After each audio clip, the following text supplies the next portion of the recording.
Movie to Beer, everybody. This is Dan bringing us in, and for tonight's episode, we have our wonderful co-hosts and friends with us tonight.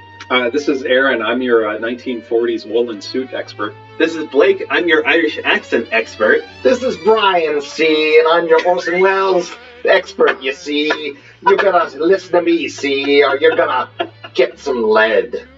In your belly.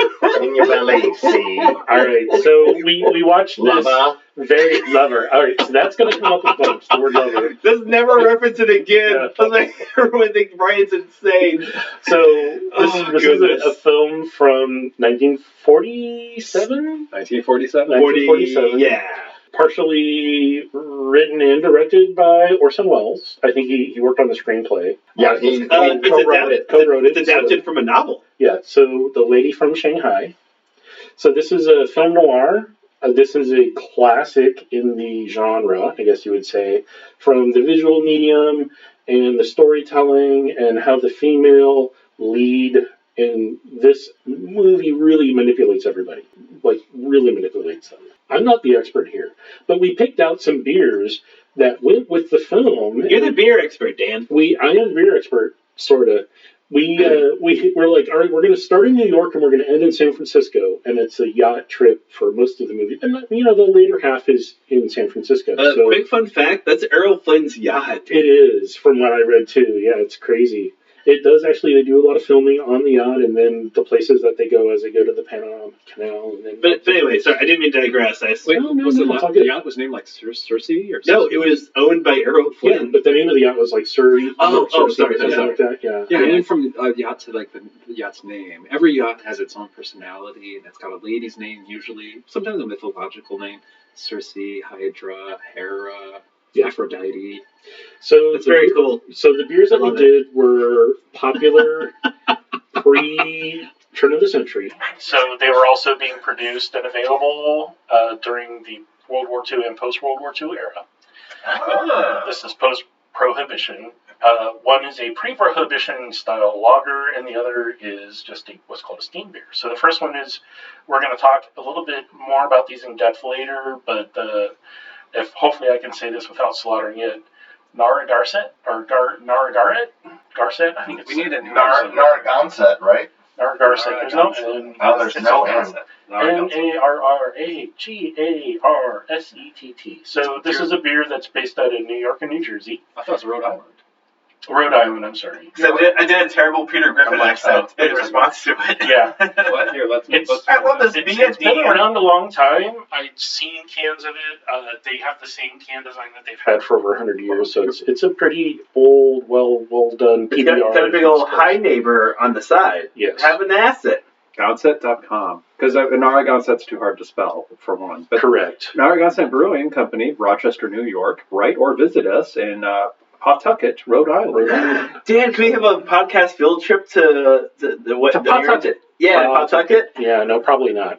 So the movie starts in New York. Sorry, Pawtucket. Listen. They take a boat trip and they end up in San Francisco. And back in the day, one of the only beers, and in San Francisco, they go to a bar and there are beers brought to the table. And I'm going to assume that they were of this beer, which is Anchor Brewing, which is the Anchor Steam beer, which has been around since, 1896. An old favorite. And a very old school beer that's been around a long time. Which I can attest was on tap in San Francisco in several bars. Yes, I've been to San Francisco as well, Yes. and That's cool. I've actually been to the brewery. I didn't do the tour, but we stopped there to say, oh, hey, we've been here. Hey, Brian. But our beer choices match from coast to coast. Exactly. I was kind of hoping they would do that. I had read a little bit about the film before I went seeking beers, and I had a list.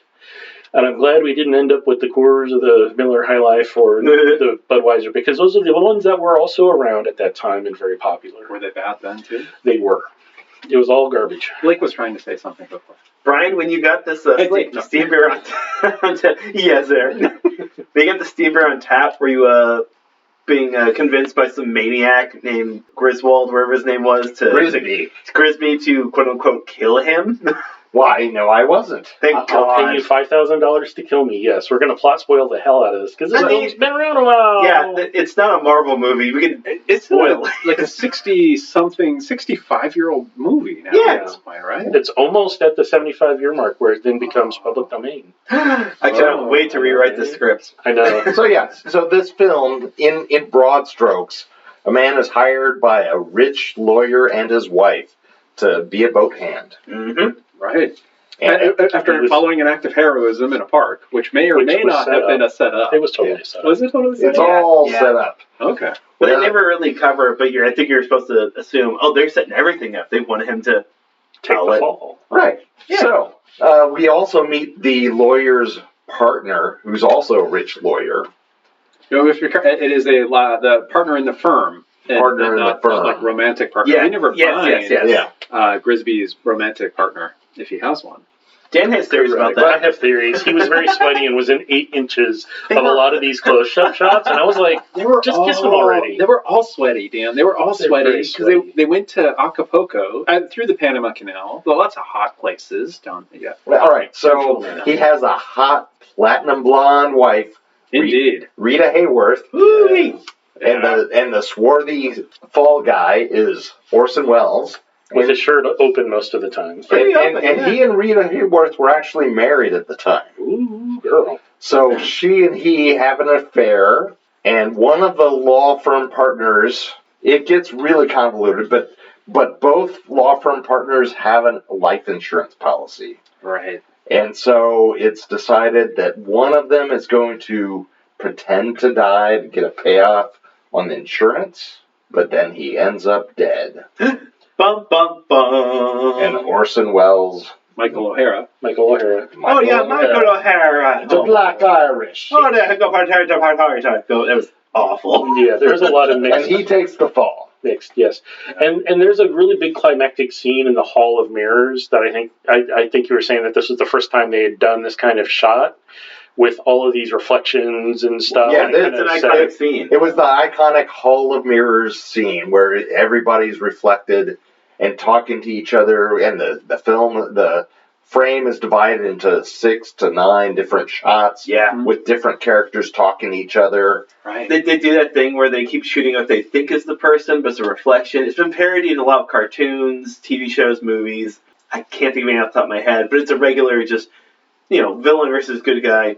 You'll never find me, hero. Bang, bang, bang. Glass shattering. And eventually the wrong person gets shot. Yeah. And then the right person gets shot. Yep. Yeah. Everybody dies. And then we get a beer. And then we get a bit. Well, it's 87 minutes later. one of the closing lines of the film is everybody's a fool for somebody else. Mhm. Everybody else is somebody else's fool. Yeah. But visually, that was so interesting to see, with the Hall of Mirrors and kind of even before, a few moments before, like dividing up the screen into like showing a couple different portraits, a couple different faces. And then, seeing like Rita Hayworth holding a gun, but then you see her face and you see Bannister's face. And, Like, as if they were floating heads kind of thing. Like, yeah. Disembodied heads. Yep. But like seeing that, and like what a creative visualization of kind of, there's all these loose threads coming together. There's all these, and everybody's got their own perspective of like, they know different parts of the story. And they're kind of coming together at this moment, and then what's real and what's illusion, After this whole film of it does noir the way noir is supposed to be done. You follow the lead hero and no one else. So And you only know what they know, maybe. Right. But you see like 6 different threads that eventually come together at this final climactic scene. right? And it's really cool. It's really cool the way it's Well, and it definitely shows Orson Welles as the auteur, as both the director and the actor in this moment. And narrator. And narrator. He narrates most of it. He's another classic noir move. Yeah. Well, and also classic Orson Welles move. He narrates a lot of Citizen Kane That's and the right. Magnificent Ambersons. And we're going to take an aside here to talk about Orson Welles. Yes. This film was actually a 2.5-hour film. Dude, holy cow. And the studio, just like it had in Citizen Kane and the Magnificent Ambersons, wanted a re-edit and a recut So, dear listener, the final cut is like 88 minutes. Like, it's not a 2.5 hour. Like, you're right. Yeah. So Orson Welles actually brought this film in on time and on budget. Wow. But the studio executive said, no, I don't like this. Well, his first comment was, you cut off Rita Hayworth's long red hair and turned her into a platinum blonde. That's a problem.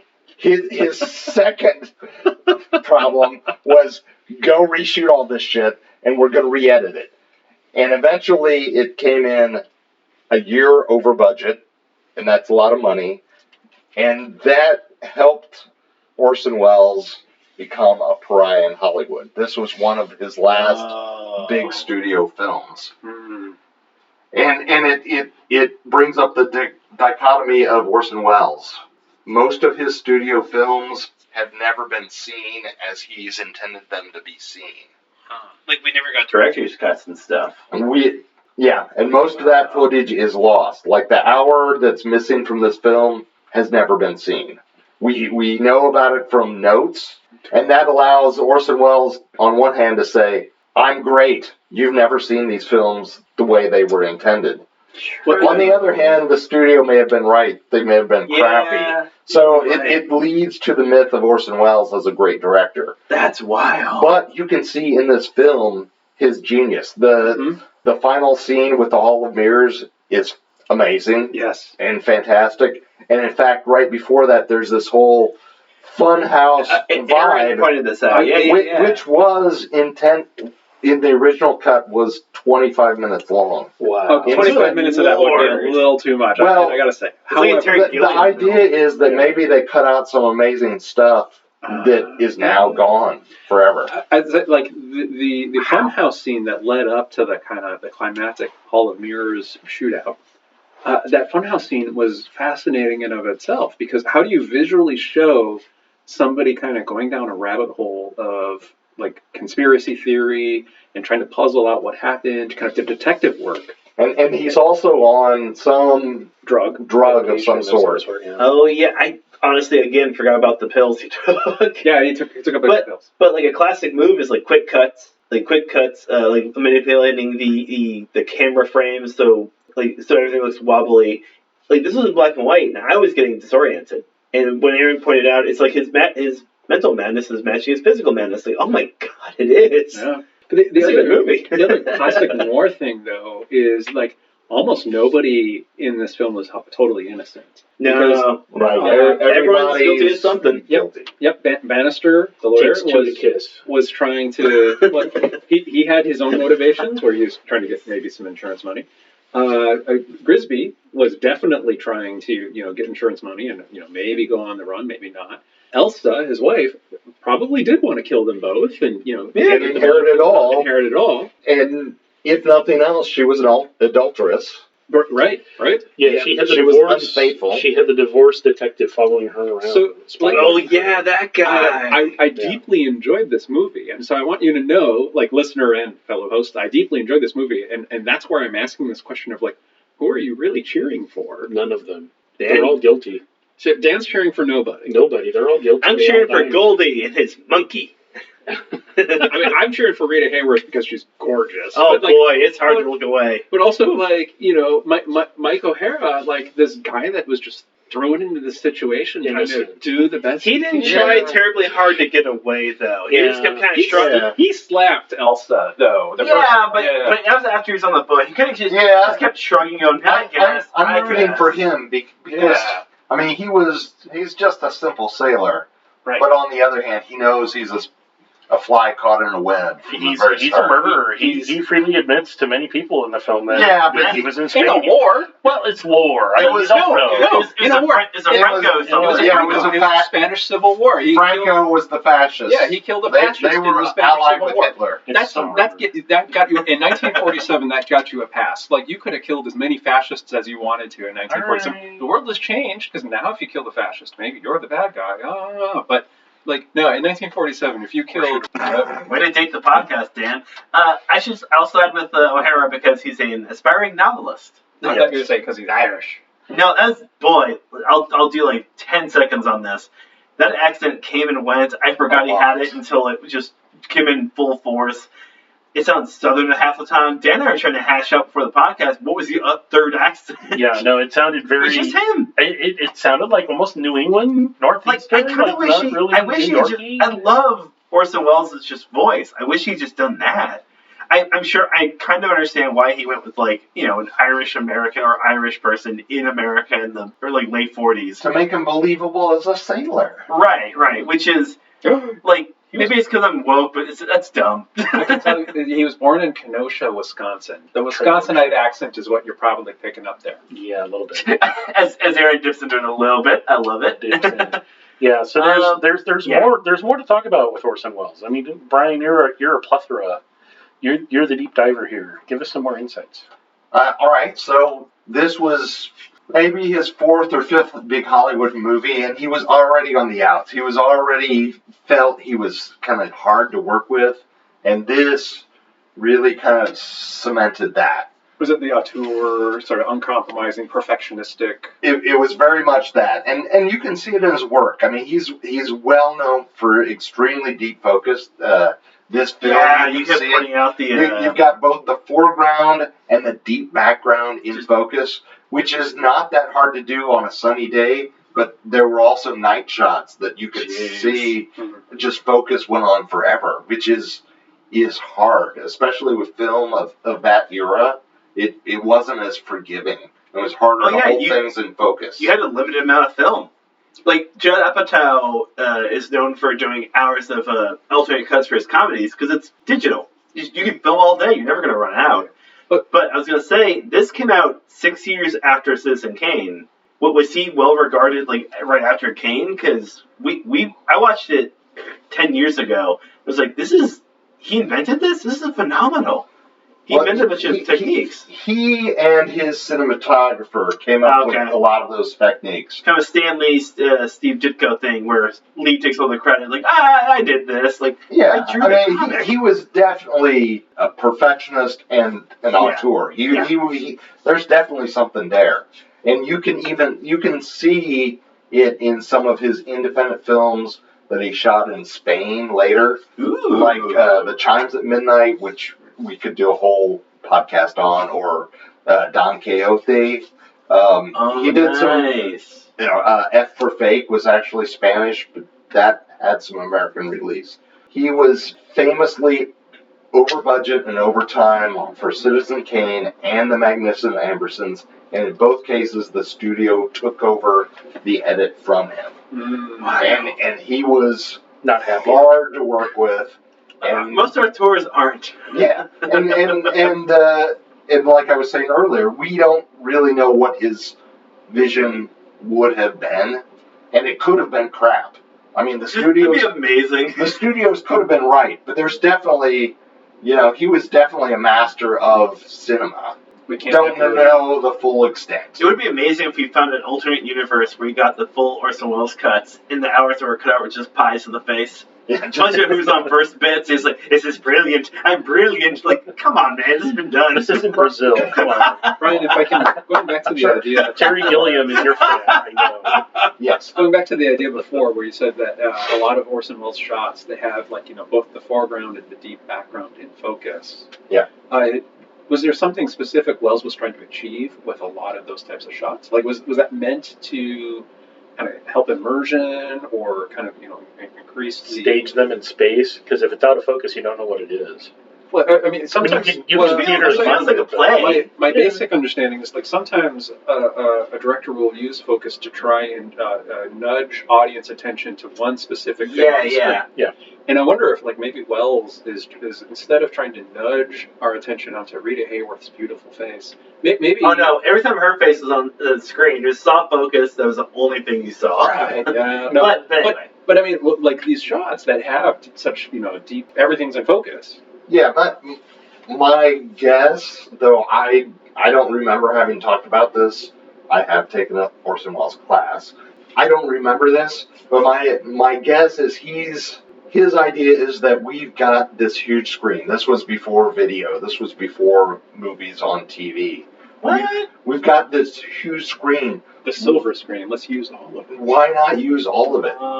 And certainly in Citizen Kane, one of the most talked about shots is when the young Kane at the beginning of the film is out the window playing with this sled in the snow while his family sells him to the orphanage or whatever it is. So telling that idea of the main idea of the film of the family getting rid of the boy, where he's having this happy memory with his sled out the window, which comes back later in the film. I think you're selling a kid named Orson to an orphanage, and you're selling him to an orphanage. Yeah. So I would also, so my sort of take on this is he shooting it like he's seen? Because the human eye is going to have everything in focus.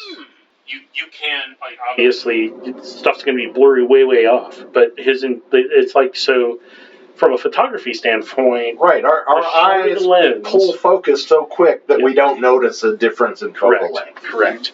My whole thing is I've shot with 35 millimeter on a 15 lens that's only 15 to 20, so it is the shortest lens you can get. Super, it's like less than 2 inches deep.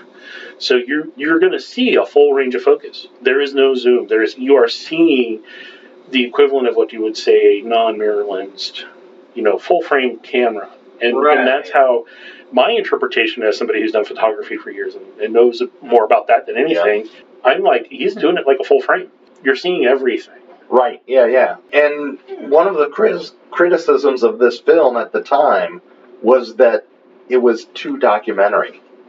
Which definitely some of the boat shots and the party in Acapulco kind of felt like the dialogue in the scene was incidental to all the stuff going on in the background. There was a courtroom scene, and some of the shots were people kind of shuffling in the seats. A woman took gum out of her mouth and stuck it under the chair, and I lost my mind. Like, why am I seeing the subway? Why is this being shown? I actually said that out loud while we're seeing it. I'm like, why is this being filmed? And I think it was maybe the style of trying to do immersion and realism of Orson Welles is going to show you all the detail of what's going on there, and not just the things that would be quote unquote the focus pertinent to the plot. A lot of courtroom dramas. You don't hear or see old women standing up and shouting hilarious things, pushing us to cast the old ladies from Shanghai.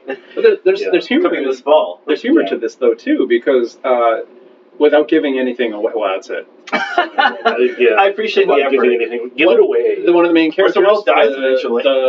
The lawyer, Bannister. Yeah, he's called as a witness, and then he cross-examines himself. That was so good. And it was done. It was such panache and comedic effect. Here's this lawyer. He is very good at what he does. He's very smart. He might be a terrible human being. But here's this moment where he's shining and funny and smart, and he's kind of winning. You can tell he's kind of winning the jury. And they cut to the judge laughing and then stifling his laughter. Yep. Nope. Good stuff. Very good. I think at this point we all agree this is a great film. There's no nudity, no language. It's like a PG, there's 3 adulterous kissing. There is adulterous kissing. There's a man smacking a woman, and there's some smoking, which I think people would freak out. In front of no smoking signs, and there's a little bit of beer. Oh yeah, soundtracks to kill. So basically, anything that you would see on primetime TV today, but half as bad. And there's no color, so it's fine. With this kind of classic Korn Gold soundtrack with the strings and the orchestra. Yeah. It fit really well. Oh, and I was going to ask about that. The sound design worked really well. I didn't notice it at all, which means it did its job because it helped communicate, right?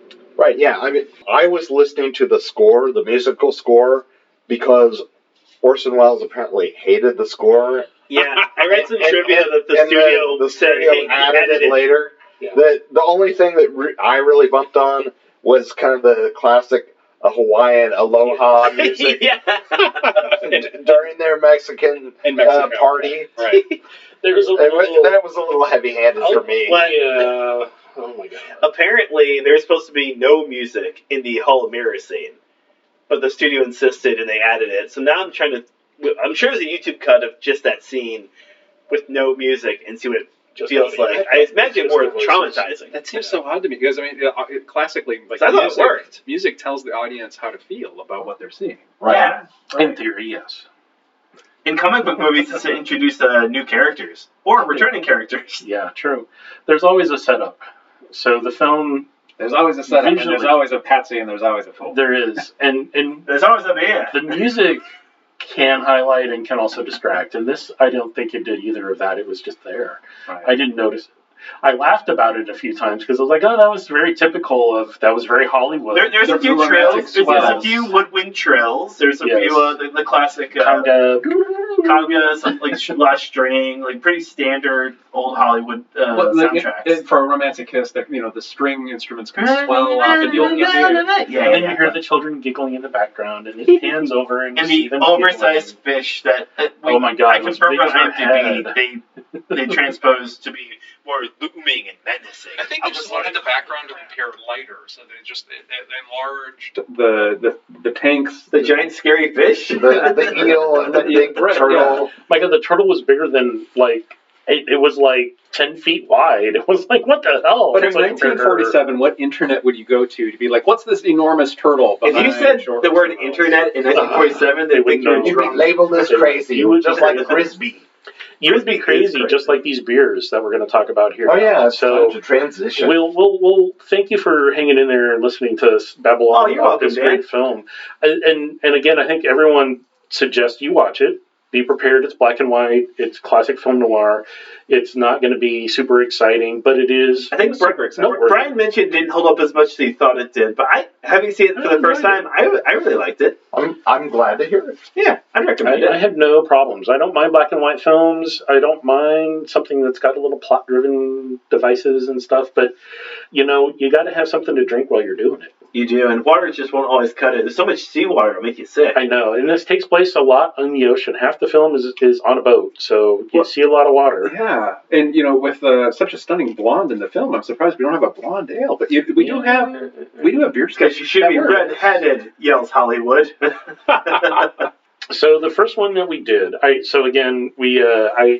knew what we were watching, and I was like, all right, I did a little research. It's both East Coast and West Coast, so I sought out beers that were being made and available at that time. So post-World War II era, or right around World War II. And there was one that was from the East Coast that I was able to find, and one on the West Coast that I was able to find. The one on the East Coast is Narragansett. So I'm going to obliterate this name because I cannot... There's an N. It's an N, yeah. So get him, Brian. Narragansett. Narragansett. Narragansett. You gotta say it like Peter Griffin. Narragansett. Narragansett. Providence, Rhode Island, and New York State is where it's produced. Mm-hmm. This is called a Heritage American Pre-Prohibition Lager. So this is made in the same style and methods that they made beer, and the ingredients obviously are updated and changed. The recipe shifted a little bit based on what's available. But back in the day, this thing was made with whatever they could find because, consistency of ingredients was difficult. Prohibition ended in 1933. Correct. And so, we would expect, the recipe that's used in 1947, would there be, recognizable consistency to what we can see now? That's why it's called pre-prohibition. So the style and the ingredients, they tried to reproduce what was during, when they first started making it. This is called the Original Six. So back in 1890... this was the best-selling beer in New England, and from the 1930s to the 1970s, it was in film, it was in TV. Really? Yes. So that's cool. It was Dr. Seuss. Theodore Geisel? If Dr. Seuss promoted this beer, I'm drinking. Oh, hold on. This is what Cat in the Hat drinks. Yes. I'd appreciate a beer in a can. I would appreciate it. Yes, I am. Yes. So, and that's probably where it comes from. They probably have funny little quips about the movie Jaws. I love that movie so much. 1977. The captain is drinking this on the boat. Oh, Quinn? Do not. Yes. Nice. So there was at some point, at least on television, broadcast TV, it became illegal to show people drinking alcohol. Correct. Did it? And that was in the late 80s or maybe early. So before that, they could have whatever they wanted in film. Because I know in 2000s-ish, people were drinking Budweiser with the label turned in. I was not aware of that change. Interesting. Yeah, at some point it became to present. When did Cheers come out? Was it? I guess after that. Well, so you can have people in a bar, and you can have people with beer in their hand. What you can't show is them like, you can't show them. Oh, yeah, they never do they? So this is So also sit there with half-filled it's glasses. like The Bodyguard. Kevin Costner has a beer, and he's talking to Whitney Houston, and he just never drinks the beer. He just never drinks the beer, and you're like, God damn it, Kevin! There's a beer. So it's getting warm. This is also the first alcoholic beverage to have been partnered and is on the uniforms of a professional sports team, the Boston Red Sox, from 1944 to 1975. Nice. I kid you not. This Check beer out these has a Red Sox lot and these of BA history. logos. This is a storied beer. It is very storied. It's just like a storied movie. I'm loving this episode so far. It's the problem is that it has to travel from the East Coast, and sometimes it'll be heat struck. Ours fortunately weren't so heat struck. I think we had a little bit of interesting. Oh, this is a really kind of sharp lager. It's dry and thin. It has a very clean taste. It's not really. It's not super crisp and sharp, but it is a little round. But it does also have a little bit of sweetness to it. There's some kind of crackery, corny malt vibes going on in the back, which is kind of okay for the style. A little more cereal than like Rainier. Correct. Yeah. And it's going to be really mouth coating. You're going to know that you're drinking this beer, and it's going to linger a bit. It really lingered a lot for me, which is fine. As someone who did a fair bit of drinking on the East Coast and had access to such wonderful options as Nashville Bohemian and whatever Yinglings.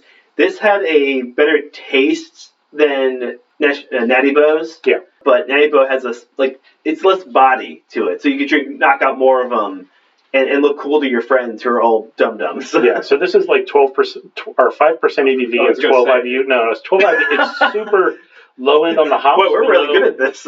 Again, folks, here's a lesson for you. IBU doesn't equate to bitterness. It can have a bitter taste and not have a lot of IBUs, right. This is a good example of that. It had that kind of sharpness, but it was still rounded in tongue coating. So it was an interesting and well done beer. I liked it. It's been around a long time. I think it matched the movie really, really well. I could have. It felt like New York City. I'm glad we had the second beer we're going to talk about, but I could have done 2 to 3 of these just for this movie. I got a second one. We might disagree about our favorite beer. Ooh, let's get into the second beer so I can fight Aaron. Yeah. All right, Brian, any thoughts on that first beer? I thought it went very well with the film. I like the fact that it's the East Coast lager. Yeah. And we started in New York City. Yeah. There's a sailboat on the can, and he's a sailor, the main character. For the listeners, everyone else looked at the can as Brian said that. There is a sailboat. Like we didn't believe it. We all have to verify. Yeah, because I'm a big liar. Just like a film for me, it's like, where was that sailboat? I'm sure it's there. So the question is like, what the hell is this? It says made on honor, sold on merit. Interesting. It also says, hi, neighbor. It does say hi, neighbor. Nowhere can I find, though, how much, what percentage of alcohol there is, on the can. Enough. I don't see anywhere. Enough to party. Because when they sell it in a 6-pack, that information needs to be on the 6-pack packaging and not on the can itself. Yingling does that. That's why this is called the original 6. So these were probably only sold in 6-pack and probably cans smaller than this, normal size cans, not the tall boys. So we got pints here. I frankly didn't know you could buy a single beer until I moved out to the West Coast. Like East Coast is just big into everything's in packs of 6. Yeah. So like you got 6-pack abs rather than just one ab? Not with all the Yingling I was drinking, nah. Yeah. I think, find an East Coast lager if you're going to watch this, because I think it goes very well with the first half of the movie. Natty Bo is the Pringles of beer. Pringles. The man has a little mustache. Yeah. The second beer, though. The second beer, so we're going to talk about here, which we haven't done an Anchor Brewing Company beer yet out of San Francisco. Really? I feel bad. We've done 100 episodes plus, and we haven't done one of their beers yet. You're slipping, Dan. You're slipping. I know. Well, to make up... Brian, get on. Tonight is the night. So Anchor Steam beer. So I love this beer. Those that are familiar on the West Coast, and it is available across the Midwest and East Coast, this beer gets distributed very widely. This is what is classified as a California Commons, if you're going to do any judging, but typically it's just called steam beer or Dampf beer. So Dampf beer from Germany was basically the classification of beer that's made with an ale yeast but treated like a lager initially. Oh, cool. So it starts warm and crashes cold, and they let it sit cold as long as they can. So in San Francisco, the migrants from Germany came over with this Dampf beer recipe and was like, oh, it gets really freaking cold at night. Let's put our beer on the roof to cool it, or open all the windows, and that's why they call it a steam beer. Because all the beer starts steaming. I never knew this. As it cools off. Wow, that's awesome.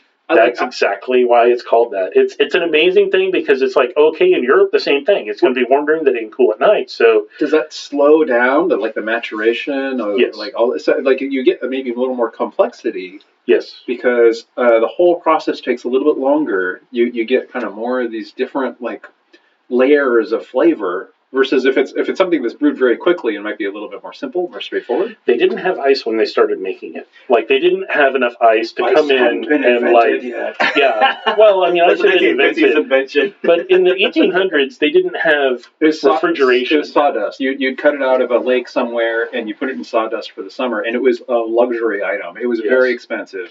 Yeah. I'm gonna go to the other film nerd here, and as Dan described, they move all this stuff, and when it gets cold, and I can't stop picturing with the visuals of this film, like black and white, a shot, like a light shot just on the top of the barrel, as you see like mist or steam kind of rising up with like a kind of soundtrack going, a lot of violins. Like the image of just steam coming off these barrels, just I don't know. Well, they're flat open tanks. It would be very open cinematic. Oh, it's even better. Yeah. No. It's just open like all those water towers you see on tenements in New York City, but they're filled with beer instead of water. And they just steam at night because the just beer's warm. A slow pan from bottom to top. Yeah. So the term steam beer pre-1980s was the actual like classification. Anything that was done in this method where you're using a lager yeast, but you're pitching it at a warmer temperature and then letting it crash. You typically what's called a bottom ferment. So it's going to be a beer that the yeast will survive at that temperature. It won't start fermenting, but it will as it starts crashing in temp or going down in temperature. Can't stop, won't stop. Correct. So once it gets down to a certain temp, it'll start fermenting out. So usually in the 50s, it's 42 to 50-ish. It'll ferment. Kind of that sweet spot. Yeah. Yeah. So when you start, correct. Pretty much, yeah. That's so they actually, the term steam beer is copyrighted by them. So the judging had to change the name to California Common. Oh, so good it's Lord. like That's a stupid corporate move. Yeah, it is. But as someone who is consistently broke, I love capitalism. Please, listeners, buy ad time for us. Yeah, so a 4.9 ABV, typically around 70 IBU. So this is a hoppy beer. It's more amber and caramel color. It does have kind of a bready malt forward. It's kind of a dark fruit banana ester, almost. I was getting kind of a nutty character out of it too, though. And the hops are actually well hidden behind all that malt activity. Yes. It only has one hop, and it uses Northern Brewer, which has been around since 1800s. It's a local American hop strain that was developed here and is only used typically on the West Coast. They don't usually use it on the East Coast. It's a West Coast hop that's really common. It's available a lot of places when brewers use it. I've used it in beer. It's a very clean, classic approach. It's a fine American hop for fine American drinkers. Yes, it is. So they do a blend of two-row pale and caramel. So this is a very simple beer in its ingredients. And it's just the process that they treat it right. It doesn't get infected, hopefully. And it ends up being kind of like little over-carbonated ESB almost vibe, but not earthy, dry, leafy. Because it does dry out a little bit, but it still has that, like, I'm still getting an American hop vibe. And I really think this is a good classic American beer. I appreciate it. I drank mine really fast because I was like, oh, yeah, this is a great beer. Again, though, I mean, it sounds like there's kind of a longevity in the ingredients and the process, and the beer that they would have been drinking in 1947, which we do suspect we saw on screen in San Francisco. Dan called it out. It's a classic San Francisco beer. I lived in San Francisco for a little while, and this beer was on tap in a lot of bars. It's not known as a foggy night beer, but this is the steam is what they're saying. So if you can imagine, if you've ever been in San Francisco, once the sun goes down, or just as the sun goes down, it gets foggy pretty much all the time. It gets wet and cold. Yeah. And so when you have warm beer where you're going to brew and then put it out, yeah, it's going to steam a little bit. I mean, even if it's not that cold, it's still going to steam because you're going from a boil and it's going to slowly drop to a temp. And even then, the air temp is going to be in the 40s or below that, and your beer temp is still going to be between 60 and 70 if it's coming off of a boil and sat there for a while. So yeah, it's still going to put off some steam. And so I think, while that's not a really official way to think about it, that's what everybody has written and said, yeah, that's really why they call it that, is the steam that comes off of it as it's cooling in the air. So if I can ask, Dan, I mean, it makes sense to me, San Francisco, like, yeah, they're next to this huge heat sink with the Pacific Ocean. It keeps the air temp cooler. What part of Germany were they doing the, what would you say, you call it Dampf beer? Yeah, was it Dampf Francisco. Was it like the north with near the Baltic? Where places where you don't have, or it's like sea level, where you're not going to get, there's no cellaring because the water table's too high. Okay. So you may have a basement or you may not. So you have to figure out how you can make beer. This was an adaptation then, because you couldn't cellar it. Then what you're doing is you're using the ambient air temperature when you can. Correct. So you kind of slow that fermentation down. Yep. Draw that process out and get kind of more complexity into your finished beer. And there are very few places in Germany still making what's classified as Dampf beer or steam beer, which is sad because I think it's a great approach. So there's a hybrid style that is really common now called IPL or India Pale Lager. So they take an ale I've seen those. and use a lager yeast instead of an ale yeast to crash it, and then so it's the same thing. It's basically the same beer as a steam beer. You're taking it, you're pitching the yeast at a warmer temp and letting it crash down. As long as the yeast survives, it'll sit there for a couple weeks to a month, and it'll ferment out all the way and become dry and have some complexity, because the longer it sits, the more complex it gets. Right. Yeah, that makes sense. The flavors have a chance to mature and kind of mix and commingle a little more better instead of just being a very fresh, clean. And this was definitely a more complex taste than the first beer. Yeah. How did you guys feel it went with this film? I'm glad we drank this one second, because we kind of went from a little bit lighter, a little bit thinner, to a little bit heavier, a little bit more complex. I will admit, kind of as the film got a little more complex. I know that.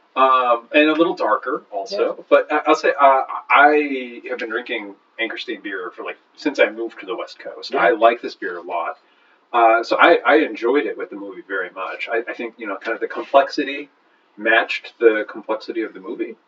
I think it was, because I know it's a beer that I know and I like, watching this movie that I'm already enjoying and with camaraderie that I'm already enjoying, to me, it fit really nicely and it fit really well. Your mileage may vary if this isn't a favorite beer that you grew up with. I found the changeover between the two a little harsh. Yeah. They didn't match well together. Right. But they matched the movie pretty well, though. I mean, the film does start out very New York-y and very story-driven, character.